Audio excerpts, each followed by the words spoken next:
تاجدار مدینہ صلی اللہ علیہ وآلہ وسلم نے ارشاد فرمایا کہ جب بے نمازی مر جاتا ہے، لوگ اس کا نماز جنازہ پڑھتے ہیں، اس کو قبر میں دفن کرتے ہیں اور واپس آ جاتے ہیں۔ جب لوگ واپس آ جاتے ہیں تو حضور نے فرمایا کہ بے نمازی عذاب قبر میں مبتلا ہو جاتا ہے۔ فرمایا کہ اس کی قبر کو اتنا تنگ کر دیا جاتا ہے کہ اس کی پسلیاں ٹوٹ جاتی ہیں۔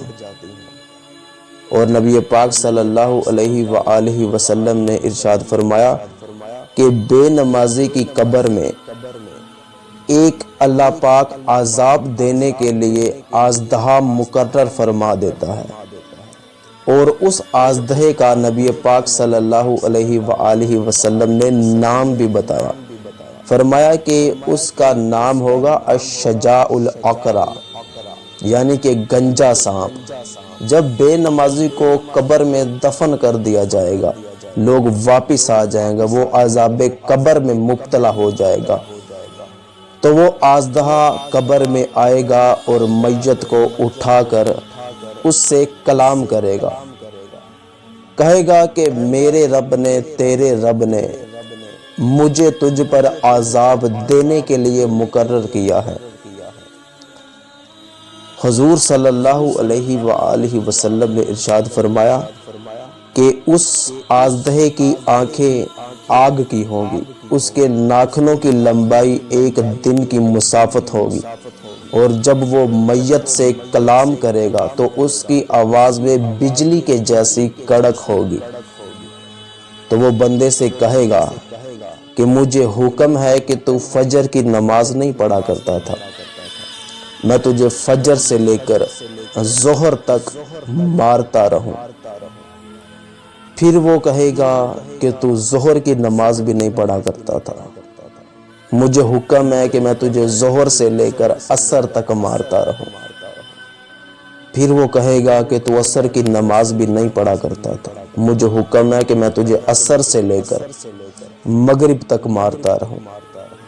پھر مجھے حکم ہے کہ تو مغرب کی نماز بھی نہیں پڑھا کرتا تھا، میں تجھے مغرب سے لے کر عشاء تک مارتا رہوں۔ اور پھر مجھے حکم ہے کہ تجھے نیند بڑی پیاری تھی، تو عشاء کی نماز بھی نہیں پڑھا کرتا تھا، تو میں تمہیں عشاء سے لے کر فجر تک ماروں۔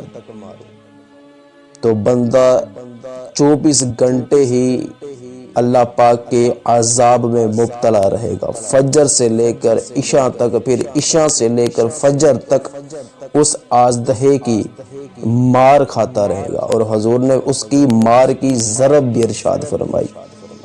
آج بڑی سے بڑی مشینری کے ساتھ بندے کو زمین پہ کھڑا کر کے مارا جائے، جتنی تیز بھی مارا جائے بندے کے ٹکڑے ٹکڑے ہو جائیں گے، لیکن وہ زمین میں بہت زیادہ اندر تک نہیں دھنسے گا۔ فرمایا کہ جب بے نمازی کو قبر کے اندر الشجاع الاقرع، وہ گنجا سانپ ایک ضرب مارے گا تو بندہ 70 ہاتھ زمین کے نیچے جائے گا، وہ پھر نکالے گا، پھر مارے گا، پھر نکالے گا، پھر مارے گا، وہ قیامت تک یہی عمل کرتا رہے گا۔ تو یہ سزا ہے جو بے نمازی کو قبر میں دی جائے گی۔ آج کچھ لوگ سمجھتے ہیں کہ جب مر جائیں گے جان چھوٹ جائے گی۔ بتاؤ کہ جب مر کر بھی جان نہ چھوٹ پائی، مر کے بھی چین نہ پایا، تو کدھر جائیں گے؟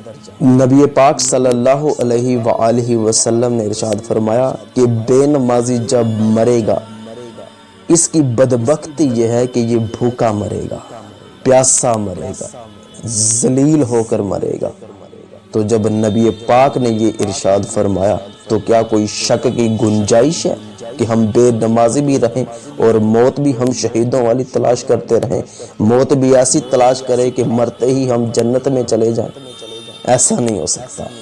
اللہ پاک سے دعا کیا کریں، اللہ پاک ہمیں پنجگانہ نماز پڑھنے کی توفیق عطا فرمائے۔